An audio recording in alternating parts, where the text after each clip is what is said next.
Good evening. My guest obviously doesn't need much of an introduction. Suffice it to say that when you say the words Black Power, his image immediately comes to mind. Or, for that matter, if you remember the words, hell no, we won't go, from the Vietnam War era, you'll also remember him. But there always was and still is much more to Kwame Ture than that. So now you'll renew your relationship with Kwame Ture, as I will mine. Good to have you aboard. My brother, it's good to be here. Many people do not know how long ago you changed your name. It's been more than 10 years. At least it was in the middle 70s, exactly. Yes. That you took the name Kwame Ture. They also may not be familiar with the fact that you live in Conakry, Guinea, and may not know what you do there. Do you talk about that? I have been living there since 1969, and just working to do the best we can to organize our people so that Africa can be unified.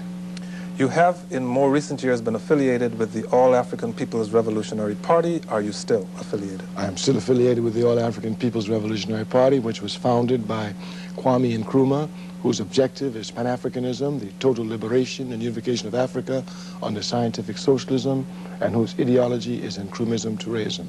And I shall stay with this party for a while. What are you now doing in the United States? We are now doing recruitment drives in the United States.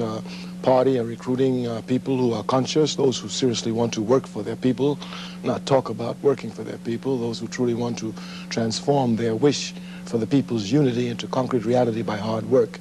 So our party is doing a recruitment drive. We go around the college campuses and try to recruit students who are serious to come and work for their people. This is a particularly important time for you to be in the United States because the United States is at war. And the last time the United States was involved in a major war, the Vietnam War, yours was one of the loudest voices in protest against that war. And many people felt that maybe black people did not participate enough in that anti-war movement. However, in the new anti-war movement as a result of the Persian Gulf War, black people seem to be in it earlier and in much larger numbers than they ever were during the Vietnam War. To what do you attribute that? Well, in the first place, I'm not quite sure, because during the Vietnam War, the African participation was clear in political direction. The most radical elements were by the Student Nonviolent Coordinating Committee, but hell no, we won't go, seeking to destroy the draft to weaken American imperialism, which was effectively done.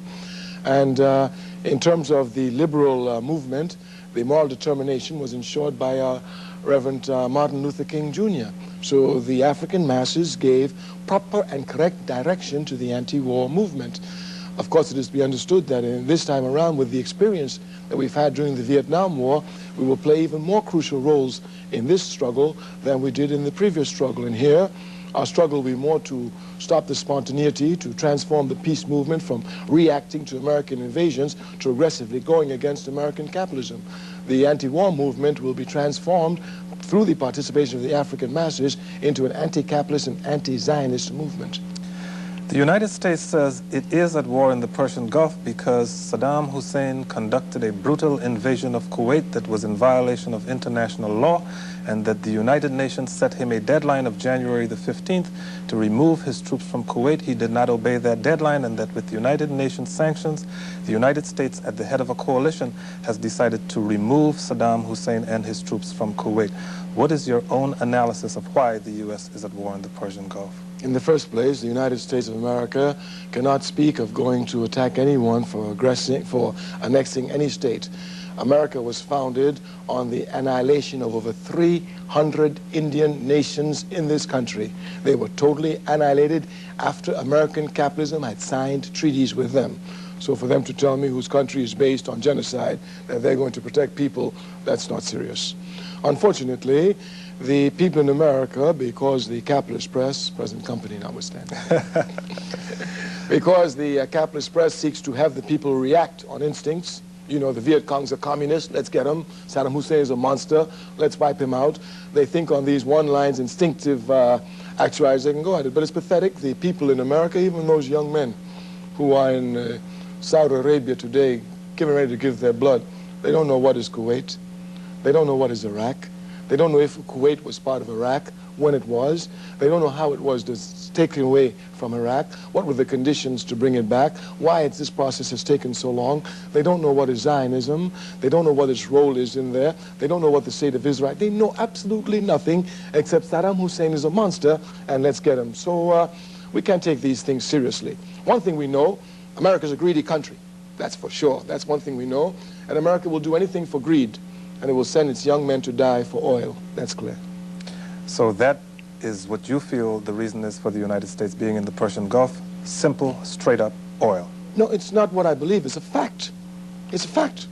The only reason American priests, why are they not in Azania, South Africa, where racist pigs are shooting down our children every day, have taken our land, completely taken our land, disfranchised from our land on our own land? Why don't they attack the clerk? I mean, whom are they playing?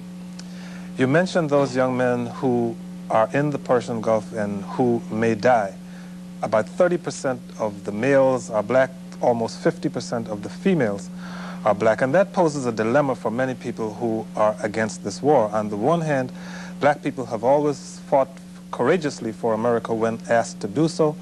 On the other hand, there are a lot of black people in opposition to this war, and many of them have relatives, and because so many reservists have been called up, there are a lot of black fathers and mothers now in the Persian Gulf, and people have a lot of problems trying to distinguish between the policy and men and women who carry it out. Well, I don't think so. You had the same problem in Vietnam. There are two sides to every war, a just side and unjust side. Either you want America to win, or you want America to be defeated because she's incorrect. If she does, those who fight for America must also be defeated, that's clear. But we're going to see a lot of different things in this war in terms of resistance and protest movement. You know, they just talk on television about their new tricks. We got a lot of new tricks for them. There's going to be a lot of desertion. A lot of Africans are going to desert because they're going to see what business are they, why are they fighting for, what are they fighting? Why are they giving their blood in the sand? Why? We Africans have given our blood, as you have correctly pointed out, in more wars. We've given more of our blood out of proportion to our number than any other ethnic group in this country. And our blood is shed inside this country by racist pigs such as the CIA, the Ku Klux Klan, and the police more than any other ethnic group in this country. What are we fighting for? Another dilemma that some people have is with the fact that the chairman of the Joint Chiefs of Staff is a black man, and many of those people look with pride at the fact that groups such as the Tuskegee Airmen and others serve to integrate the armed forces, and that is to merely gain access to officers' clubs and the like, which they weren't allowed to. And they feel that Colin Powell has come about as a result of the efforts of those people. So on the one hand, they feel a certain pride at his accomplishment, and on the other hand, have some questions about his role in the war. What would you say to those people? Well, this is unfortunate because, again, they're not doing serious analysis, just going on the one-liners, you know. The only reason, well, anyway, no African in this country has made individual advancement unless through the effort of mass struggle. And we've had no advancement without bloodshed in this mass struggle, whether it be violent or non-violent protest. For example, just to sit in a filthy 5 and 10 cent store, we must shed our blood. To ride a bus, even though we pay like everybody else and sit where we want to sit, we must shed our blood. To get our children into schools where we pay taxes just like everybody else, we must shed our blood. Indeed, just to get the vote, which every immigrant gets once he puts his foot here, we must shed our blood. So we've made no advancement as a people, and no one listening to my voice now can show me one individual advancement we have made as a people without the shedding of our blood. Colin Powell didn't get there because he's a great soldier. He has to be. He's there simply because of the protests led by Dr. Martin Luther King to confuse us. That's the only reason Powell is occupying that seat, because of King. There's a contradiction. You cannot love King and love Powell. Even the Bible says you can't love God and the devil. Let us move on. What would you have done if you were in a position to do it about Saddam Hussein's invasion of Kuwait? I'd let him keep Kuwait. Why? I know the history of it. I know the history of it. It's just like Africa. Africa was divided at the Berlin Conference by European imperialists. The Middle East was divided by Europeans. They knew nothing about it. They went there to divide it for their own interest in their fights against each other. It was unjustly divided from Iraq. If, in fact, Saddam Hussein kept Kuwait, do you think he would have posed any danger to the United States? I don't see how. Except, of course, he would have reclaimed his oil. That's all. And of course, the president has said that we have to fight for the quality of our life, the implication being that were Saddam Hussein to control oil prices, the prices of gasoline and other uses for oil would go through the ceiling in the United States, and it would impair the quality of life, he says, not only in the United States, but in the entire world. The President of the United States supports American imperialism. He, of course, his job was to be the armed guard of it. He was head CIA agent. He was top cop for America. So that's his line, but this is stupidity. Clear, outright stupidity. Everywhere in the world where raw resources are being taken, the raw resources are taken out of the countries. The people there have nothing to say about the price of those raw resources. Bauxite is taken out of the iron. The people who have bauxite, they cannot say anything about it in Jamaica. It's the bauxite companies in America who give the price for the low quality of the raw materials, come back, make manufactured products, and sell back the same product to the Jamaicans at higher prices. The Africans in Jamaica cannot tolerate this. This is everywhere around the world. So America wants to take the oil at a cheap price, it can sell it back after manufacturing high price, making profits everywhere. No, the oil belongs to the people in the Middle East. It's their oil. Some people may not understand what you mean when you discuss American imperialism. Could you describe for them what you're talking about? It's very good. Imperialism is a system where a country goes to rape and exploit another country by taking out the resources of that country, making those resources come to the motherland, which they call the motherland, the exploiting country. That country there will now manufacture goods, sell back the same goods to the country at another price, at a higher price. Let me give you an example. When the great son of Africa, Kwame Ture, was president of Ghana, you know, cocoa was the base. The British used to take the cocoa out at a very low price, make chocolate, sell chocolate at high prices all over the world, even sell it back at Ghana at high prices, and there was nothing that they could do about it.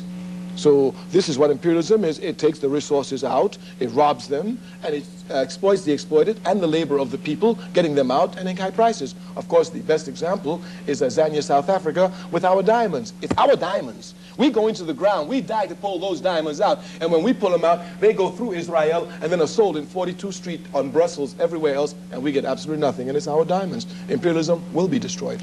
You also mentioned Zionism and said that some of our young people in the Persian Gulf may not understand the role that Zionism is playing in this conflict. Could you explain what you mean by that? Unfortunately, they don't know what Zionism is, but Zionism is a political philosophy which has brought about the state of Israel, the so-called state of Israel. This political philosophy has nothing to do with religion. On the contrary, it seeks to confuse others and let them think that Zionism and Judaism is one and the same. I am a conscious African. I know properly my history. I know that Africa gave Judaism to the world. I know that the first Jews in the world were Africans. Not only do I know this, but I inform everyone who has doubts about it to read a book by Sigmund Freud entitled Moses and Monotheism as a beginning.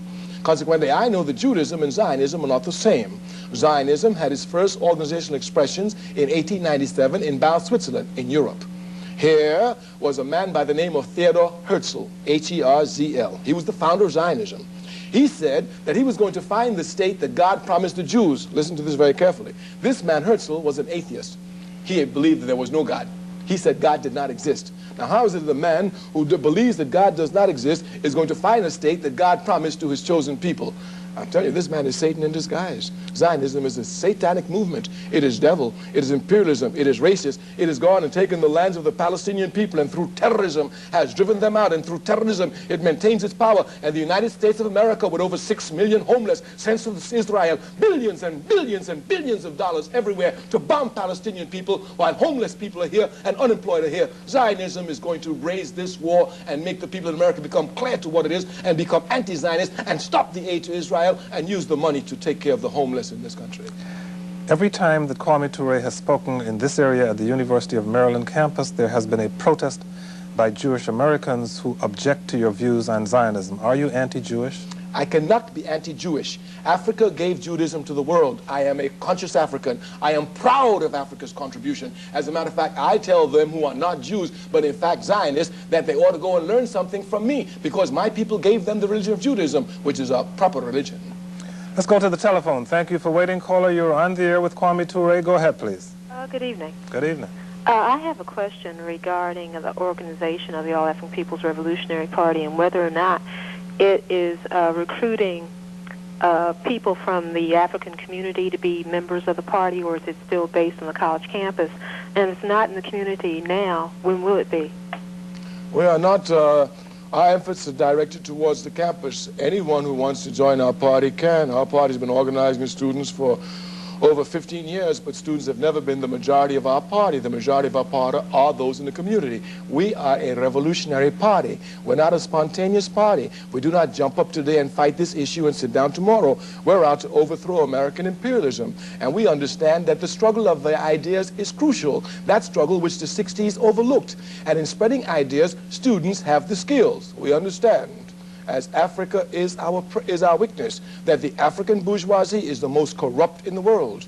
And we understand that our students are more corrupt than them because they're trying to join them. But struggle must be waged. The battle must be joined. We are fighting not for the hearts of our people. We already have the hearts of our people. What we need are the minds of our people. And the minds must be sharpened. And here students have the skill to do this, to present the spark of the ideological struggle. Students spark revolution everywhere in the world. Our party is a revolutionary party, and we're seeking to spark that revolution. Let's go back to the telephone. Caller, you're up next. You're on the air. Go ahead, please. Good evening. How you doing, Cordell? Good evening, Kwame. How you doing? I would like to ask you 3 quick questions, and I'll make them very brief. Number 1, would you discuss any significant Pan-African movements on the continent of Africa, and what your role what role do you play in those movements? Would you also talk about the transformation of Dr. King? And we've seen on this Eyes on the Prize, we saw you interviewed on Eyes for the Prize, and this transformation of Dr. King, I think we have a very distorted view of what Dr. King really was about. And finally, would you speak a little bit about Miriam Makeba, Mother of Africa? Thank you, brother. Thank you very much. Miriam Makeba, the transformation of Dr. King, and the first part of the question having to do with Pan-African movements on the continent of Africa and your role in them. Well, you know, I live in Guinea, and I've been living in Africa since 1969. And I went there to work as a secretary for President Kwame Nkrumah, who at that time, with President Kwame Ture, was co-president of the People's Revolutionary Republic of Guinea. And I still work with the All-African People's Revolutionary Party, and the objective of our party is Pan-Africanism, which is the total liberation and unification of Africa under scientific socialism. Thus, in our efforts to organize the party, which is a Pan-African organization, I play here my full role. Dr. King was killed because he was an honest man, and this is why the FBI had to kill him. If you would look at Dr. King, you will see that Dr. King had a lot of courage. He could criticize himself publicly. If my memory serves me correctly, I think is in his speech, Why I Oppose the War in Vietnam, a speech, incidentally, which is much better than this trivial speech they put on television every day of I Had a Dream. But then if you wait for television to bring you King, you will never learn anything about King. You need to get up and go to the library and read King for yourself. But if you would listen to the speech, Why I Oppose the War in Vietnam, if my memory serves me correctly, I think he precisely says, there is a time when caution can lead to cowardice. Of course, here King was speaking of himself. Clearly, that his caution or taking a stand against the Vietnam War would lead him to a position of being a coward. And he made it clear to all that he was not a coward. He was seriously cautious. And any time he saw the truth, it would be his task to speak out against the truth. And you will see the transformation, because when King first started, he was for the federal government. He thought the federal government was his friend. As a matter of fact, as the chairperson of the Student Nonviolent Coordinating Committee, we had some slight conflict of this time and time again, because he saw the federal government as the friend of the Africans, and I know they were pigs. Malcolm said that a long time ago. They're against us. There was no question here. But King himself came to see this. His last march was a poor people's march, and this march was against the federal government. So J. Edgar Hoover was not stupid. He understood this movement here was going to lead to more, and who knows, maybe King would have come to say, I've made a mistake. Nonviolence is not a principle. We should arrive at our liberation by any means necessary. You were married to Miriam Makeba. You have never in your public life made a practice of discussing your personal life. I don't think you want to change at this point. I don't think so anyway. I don't think people know me for who I'm married to. They know me for what I fight for. I fight for my people. But we thank the brother for the intention. Miriam Makeba is a beautiful sister who uses her talent to advance the struggles of the African masses, and all those who are artists must use their culture to inspire our people to struggle, not to make them forget about life so you can enjoy money. Let's go back to the telephone. Caller, it's your turn. You're on the air. Go ahead, please. Well, Kojo, listening to your guest, I have a problem I have a problem like not comparing to Ronald Reagan. Like you have a problem separating his policy from the rhetoric. I mean, he says he's anti-Zionist, capitalism but pro-black, but you don't have any basis or meat to what he's talking about. I think we have he's making a face on it, but I really do. You go out there, you rile people up. Okay, well, let me try to get you to be more specific about the nature of your criticism or question.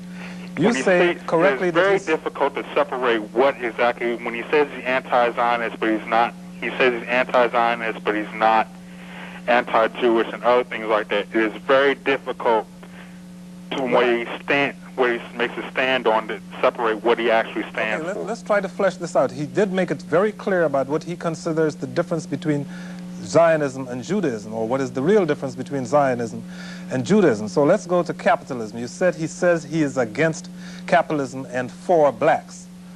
You can't understand that? No. Okay, let me have him explain it. But all our problem is capitalism. I mean, either we suffer in America because of white people or capitalism. Which one you picking, brother? Well, he seems to have left us, but let me attempt to speak for him.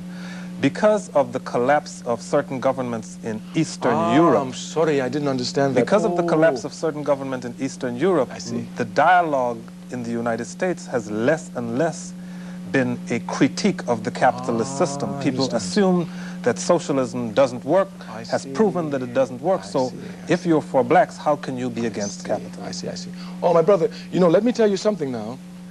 The capitalist system doesn't lie some of the time. It lies all of the time. And for the last year has been trumpeting a little tune about socialism has fallen, socialism has collapsed. This is nonsense. You never judge a system by its adherents. You do not judge Christianity by Christians. You judge no system by its believers. You judge it by its principles. If we were to judge Christianity by Christians, it should have been smashed millions of years ago, even before it came into earth. Matter of fact, if you were to judge Christianity by Christians, then Christianity fell with Judas. But you don't judge Christianity by Christians. You don't judge socialism by socialists. You judge Christianity by its principles, irrespective of Christians. You judge socialism by its principles, irrespective of those who call themselves socialists. Where's the confusion? You think socialism has fallen? Don't go nowhere. It's coming right here to America because it's the only just economic system. There are only two economic systems in the world, capitalism and socialism. There can only be two because there's only one fundamental difference between them. Who owns the wealth of the country? Under a capitalist system, a few people own. Under a socialist people, all own. That's all. So you do not accept the often popular view, certainly in the news media, that in the war between capitalism and socialism, capitalism has won. You must be joking. We have not yet begun to fight. Are they for real? Their system is falling. And so what they want to do is to make it appear as if there's no other system except this one, and this is the best of all possible worlds. And even though you're oppressed in it, it's the only one, and you should accept it. Nonsense. Socialism is, the principles of socialism are more intact today than ever before. As a matter of fact, as a Pan-Africanist, I have never been led to follow the Eastern Bloc since the time of the great George Padmore. They should know something about their history.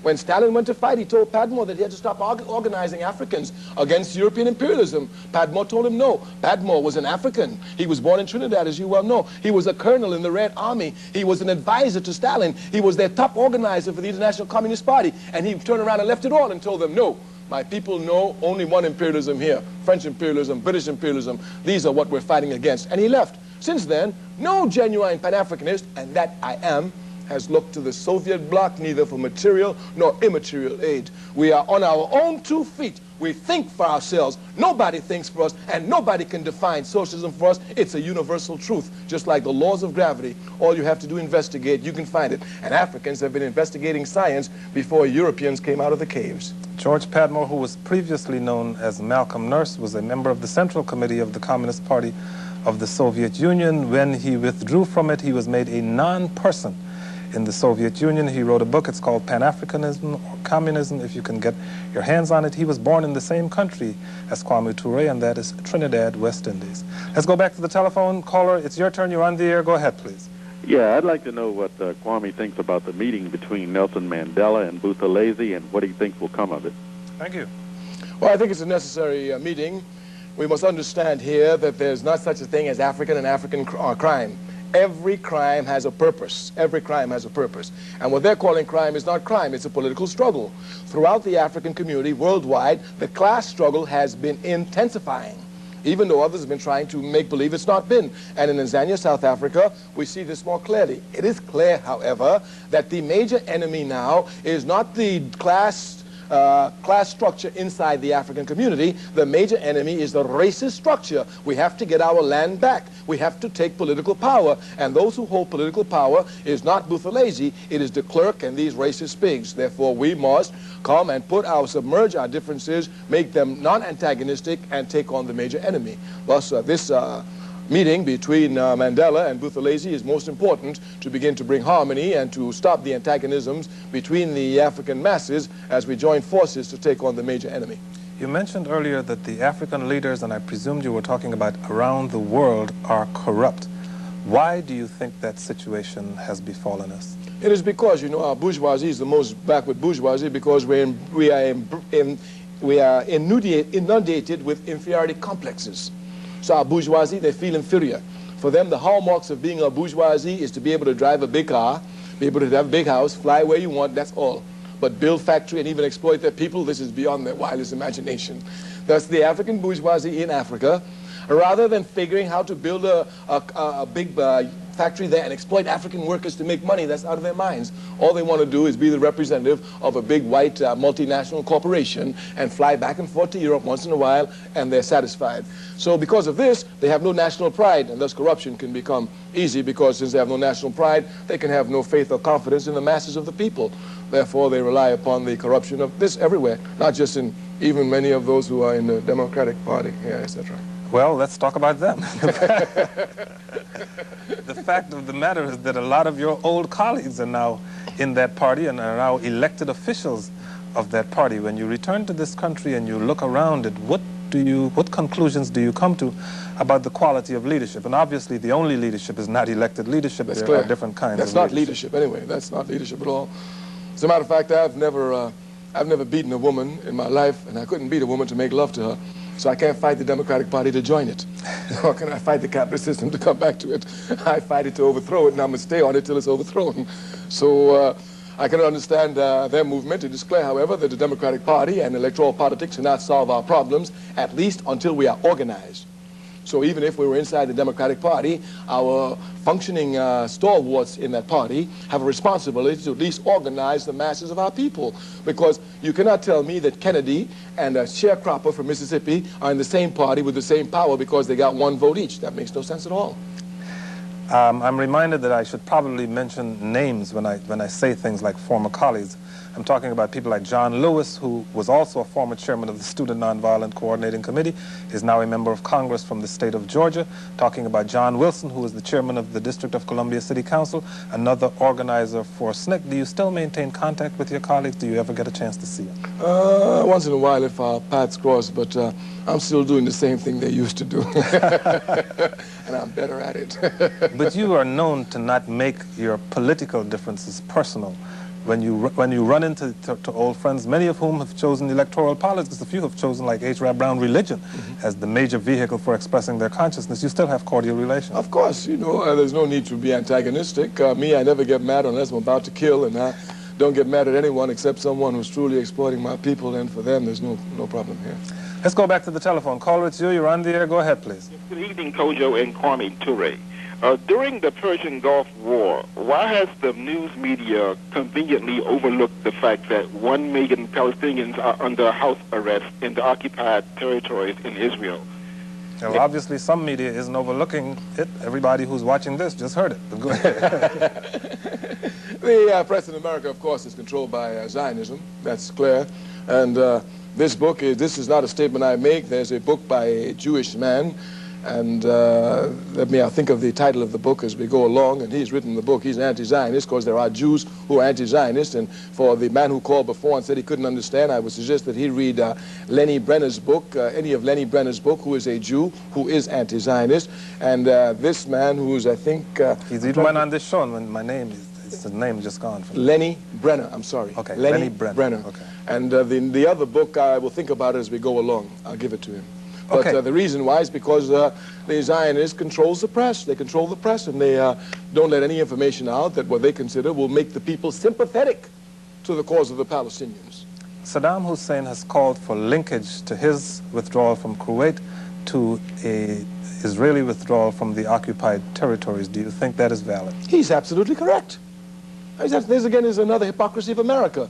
Here they are next to the land, they are occupying the land, and you talk that you're coming against annexation and you leave them there? Why? You know, George Bush, he talks like he's bad, like he's a CIA agent, but he's afraid of Israel. When they say jump, he says, how high? You have mentioned that the United States in this war is on the wrong side. You have said they should have let Saddam Hussein keep Kuwait. But you must know that the American people have been hearing all kinds of things about Saddam Hussein, including the chemical warfare used against the Kurdish people in Iraq at the time, and it is felt that Saddam Hussein should not be associated with the cause of righteousness. How do you feel about that? America cannot be the judge of moral righteousness for anybody. Don't you know the French have something they call faux discussion? That's a discussion that has no sense at all. If you're not careful, they will bring problems to you which are not yours for you to be discussing these problems that have no relevance at all. America cannot be moral judge of anyone. So anytime America speaks of morality, why pay attention? It's like if a thief is coming to give you lessons on how not to thief. Let's go to the telephone. Caller, it's your turn. You're on the air. Go ahead, please. I honor you, Kwame Ture. There's a question I would like to ask. I don't know if you could throw some light on it.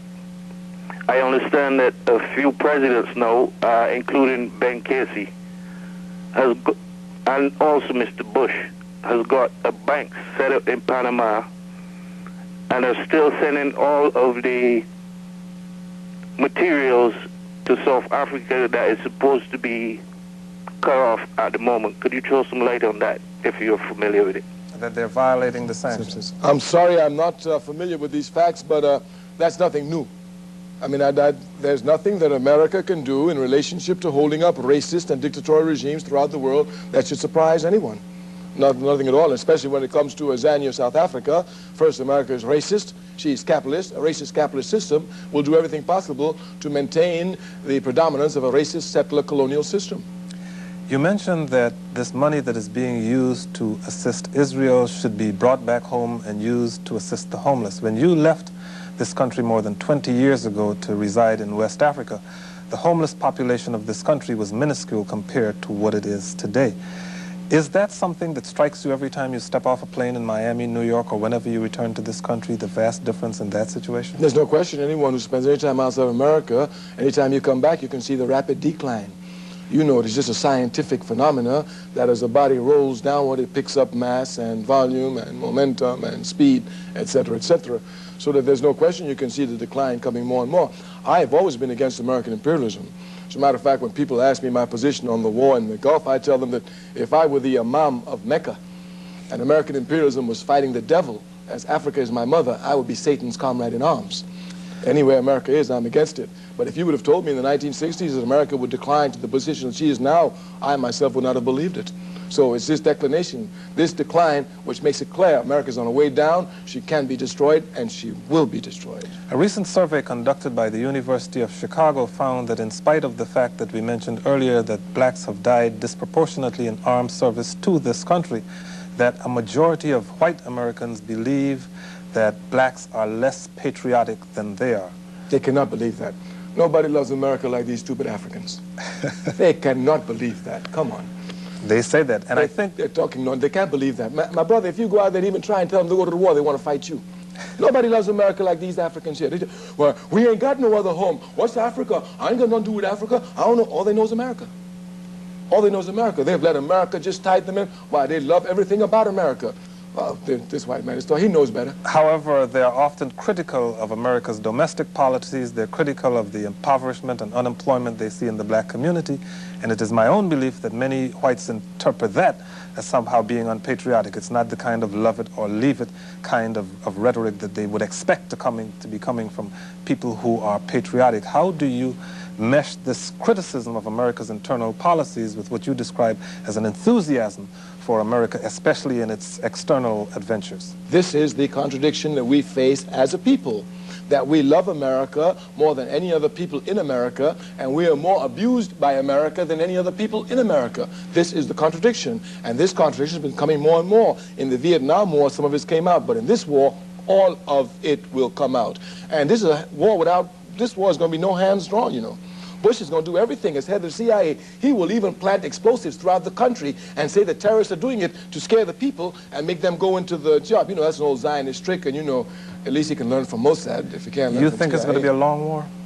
Well, one thing is clear. With the sand going on and the storm coming up and the hot pressure getting hot, this war is going to be a long war. And Saddam Hussein said he prepared for a long war. America prepared for a short war, but he prepared for a long war. Let's go back to the telephone. Caller, it's your turn. You're on the air. Go ahead, please. Good evening, Mr. Kwame Ture. I have two brief questions. Do you believe that Malcolm X was right in saying that we should live apart from the white man? And could you shed some light on, I don't celebrate the 4th of July, okay? Could you shed some light on that situation? Because I have a friend that I'm trying to explain it to, but your eyes can see further than mine, and could you please help me out? All right, let me take your last question first. On the 4th of July, my brother, I would suggest that you go and get a speech by Frederick Douglass, which he made on the 4th of July. And just read that speech, let your brother, because it won't be me, it'll be Frederick Douglass, you know, and he's not like me, you know, he was good, he wanted to be ambassador of America. I could never do that, you know. So he's a good, you let him read that speech by Frederick Douglass on what the 4th of July means to the Africans in America.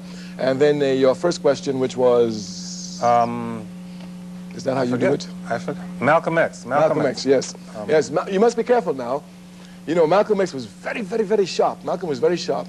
I remember that a policeman had killed someone in New York when Malcolm had just formed the Organization of African American Unity.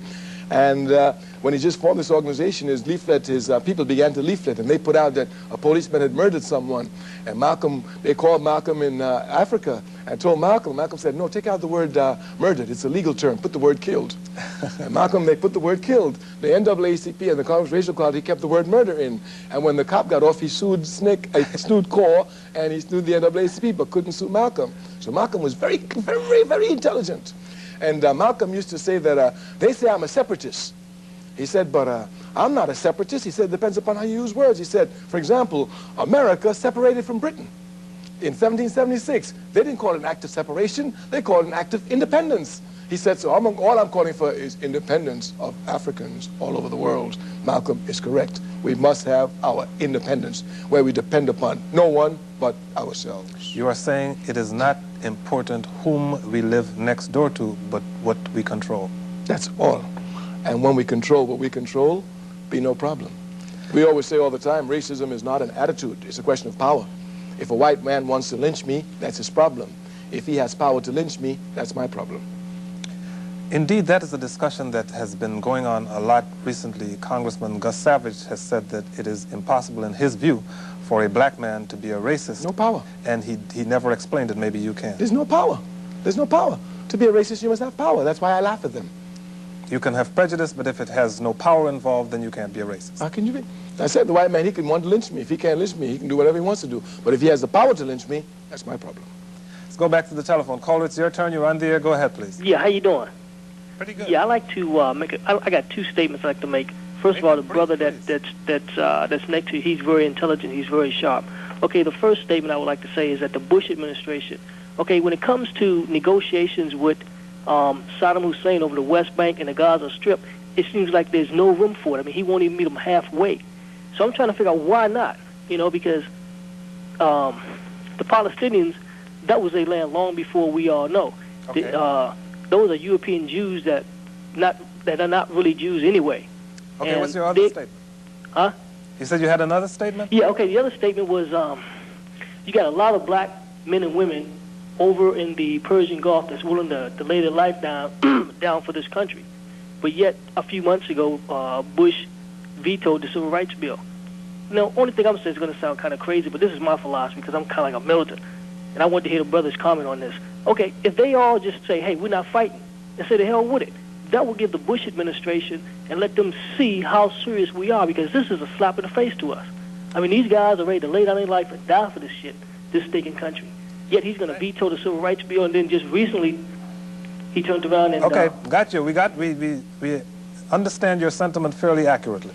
It's clear, my brother, again, the error they're being made is that they think that we're stupid and we don't remember anything. So they think that we're stupid, but what's going to happen is that the conscience is going to rise, because this is a voluntary army. It's not a draft. And once they try back to draft, they'll be stopped. There's no question about that. And since it's a voluntary army, we know there's not a voluntary army. Those brothers and sisters who are in there got no choice. They got to go in there. That's clear. So those brothers and sisters themselves are going to be the first ones who are going to have to question what they're doing there, why they're doing there. And if you go back to the history of the Vietnam War, you will see many Africans had much clash with white troops inside the U.S. Army, inside Vietnam. And that's one of the reasons why that war had to come quickly to a screeching halt. This process will develop quickly in the beginning of this war. So those problems will develop. Our job now is to begin to tell all other brothers and sisters when they start sucking up them into the army that we're not going. And not only are we not going, but we're going to bring war to the streets of America. You do remember that after the First World War, returning veterans found conditions in black communities so horrible that they rioted. Every war. Every war. World War I, the same thing in World War II, and the Vietnam War was cleared because at least we didn't wait for them to come back. We did it while they were there. And when these young men come back, they will be coming back to a country plagued by recession and other problems, which of course will be intensified in the black community. What do you think their response is going to be? Well, we know what their response is going to be. We've said that people think that history repeats itself, but their response will be, the resistance will be more qualified than it was in the 60s. In the 60s, they ended with burning the flag. This time, they start with burning the flag. Let's go back to the telephone. Caller, it's your turn. You're on the air. Go ahead, please. Yes, I wanted to address my question to your guest. I was a freedom rider and spent some time in the Mississippi State Penitentiary at Parchman at the time that SNCC was in its heyday. One of the questions that was, or issues that was raised by Stokely Carmichael, as he was then called, was that the only place for women in SNCC was prone. I just wonder if over these years that he has now grown up, What's your name? He has another attitude about women. What's your name? My name is Shirley Smith. Shirley Smith. Well, Shirley Smith, I don't know who you are, but if you know anything about that statement, do you think that you judge a person on a phrase about a statement as powerful as a woman's movement? Oh, no, I just wanted to know. No, that's what I'm asking, but that's what you did. Why didn't you go and read? A change in your attitude well, let me about tell a lot of things, and I just would like to know where you are in your attitude toward women. Well, I'm giving you one. Why don't you go and read the dedication to the book Black Power? Did you ever read that one? No. Well, why don't you read that one? That phrase will tell you. That comment has never been made publicly. Can you show it to me where it's written or where I've publicly stated it? Can you show it to me? Can you bring it and show me my writing? The issue of where your attitude toward women. No. We're talking about the statement you made. That's precise. Let us be precise. Do you have anywhere in any book I have written, any speech I have made, any public statement where that statement can be found? Or has it been told to you by others? That's the first question I ask you. No, it has been told to me by others who heard you make the statement. Right, good. So that means that if the statement was made, it was made only once, and it was heard by a few, not a public statement. So even if I were not a revolutionary, I could deny it. I made the statement. The statement was made as a joke. Of course, you, if you say you were part of SNCC, would understand that in any organization, jokes can sometimes be brutal, even in war. If you go to war, the jokes that soldiers make, if you're not a soldier, can make you feel bad. And if you're an African, the jokes we tell about ourselves, if you're not African, try to make it, will get you. So that was a closed joke inside of SNCC, and only SNCC people could understand it. And if you could understand it, you would know it, because African men can oppress their women everywhere, but the one place we cannot oppress our women is on the front lines fighting for our struggle.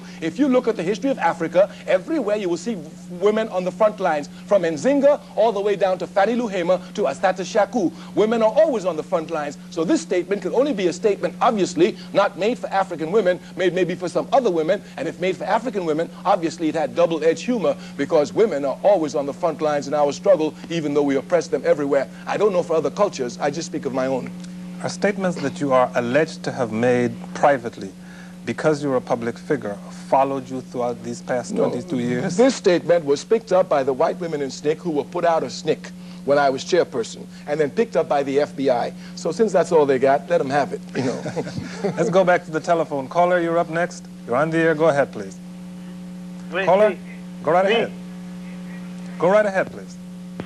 Hello? Hello, go right ahead. Yes, I'd like to see Brother Kwame Ture in a session with Juan Williams.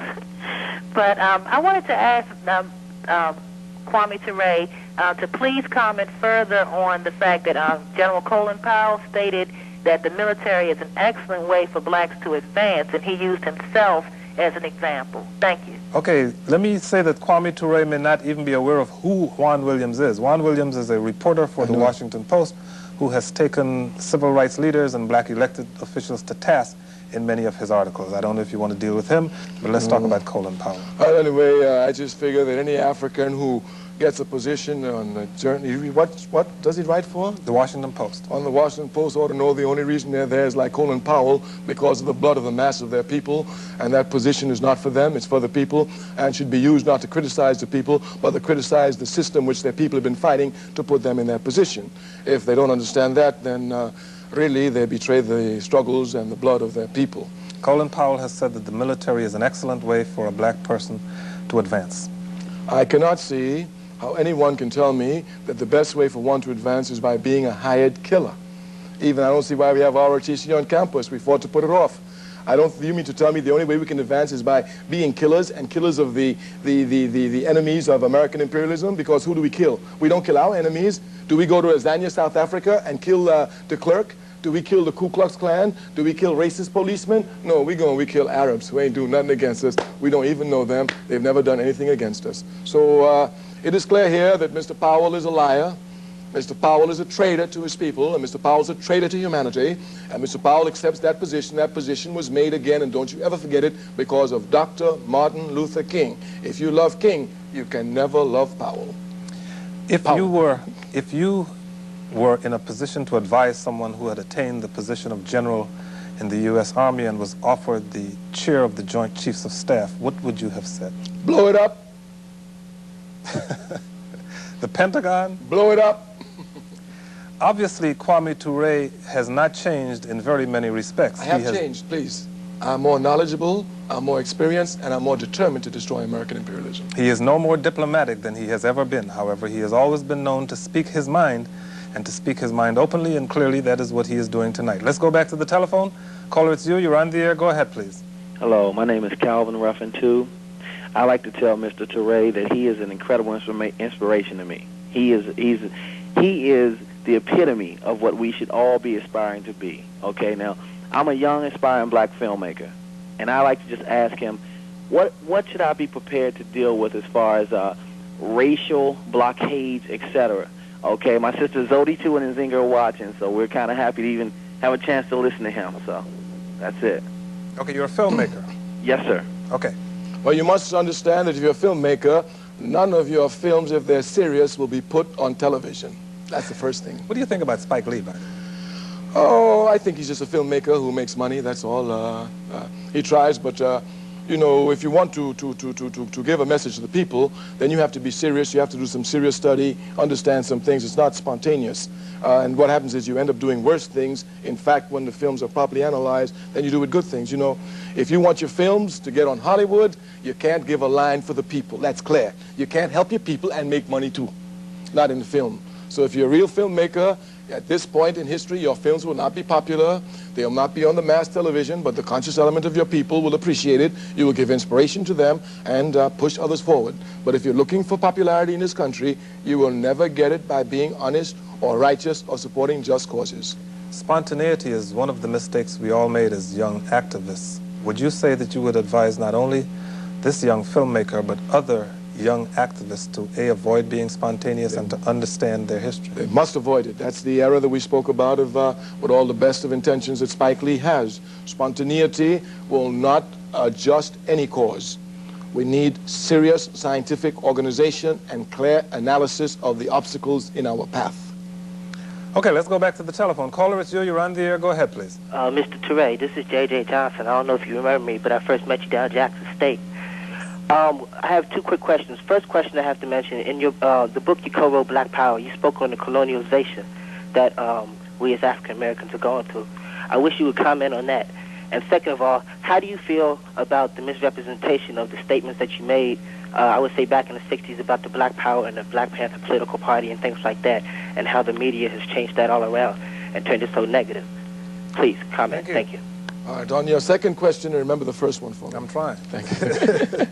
On the second question about the press media, the capitalist press, of course, is an arm of the capitalist system, and it must preserve the system. Therefore, it needs reformists, and reformists need the capitalist press. But I'm not a reformist. I'm a revolutionary.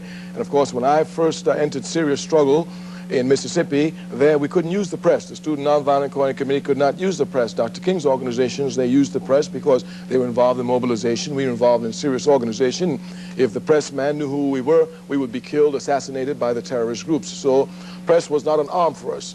I understand that the press is supposed to destroy any program that is trying to help bring our people together, other than a reform program which paints America, makes her look nice, and keeps our people inside of her, politically speaking. So we don't expect anything from the press, and when we come in contact with it, we fight it to use it, and of course when it comes in contact with us, it tries its best to destroy us. So we understand the nature of the struggle here, and since we're not reformists, we're in total struggle with the American capitalist press. Your first question. Are black people in America a colonized people? There's no question about it that we're a colonized people. Not only are we that, as a matter of fact, in the 60s, when we wrote that book, and the book is being republished, and I've just looked at it, I still hold to the thesis of the book, that we didn't even have neo-colonial structures, but today we even have neo-colonial structures to show how really colonial we are. We have Bantustans everywhere with neo-colonial puppets. We have mayors who have no power. As a matter of fact, some of our mayors are fighting harder for Israel than they are for Azania, South Africa. This man, this governor here, they're so proud about, this one who made the biggest one. Where is he now? In Israel. Where's Dinkins in New York? In Israel. What do they do for Azania, South Africa? Nothing. Okay, let's go back to the telephone caller. It's your turn. You're on the air. Go ahead, please. Yes. Good evening, Kwame and Kojo. Kwame, Kwame, it's kind of late for you. Try to make it brief. Yeah, I just realized we're all out of time. There's been this argument with respect to nationalism and socialism, one or the other, or both in combination. Can you give me a briefest speech as to, whether or not you see a dichotomy, a dilemma, or what the story is there? How much time do we have to answer this question? About 2 minutes. All right. I'm sorry, we don't have time, but let me tell you. According to Marxism, Leninism, they see nationalism as basically negative. Kwame Ture, that great son of Africa, correctly pointed out that when you go from a nation to a state, as was in the case of Europe, nationalism is dominantly negative. But when you go from a state to a nation, as in the case of Africa, Asia, the Caribbean, South and Central America, the colonized world, nationalism is a plus. We must understand the laws of dialectics. The first thing that Karl Marx teaches us about the law of dialectics is that everything is positive and negative at the same time, and in certain conditions, the negative can be dominant or the positive can be dominant, but something is never stagnant or all negative. Anytime someone tells you that nationalism is always negative and dominantly negative at all times, they know nothing of dialectics.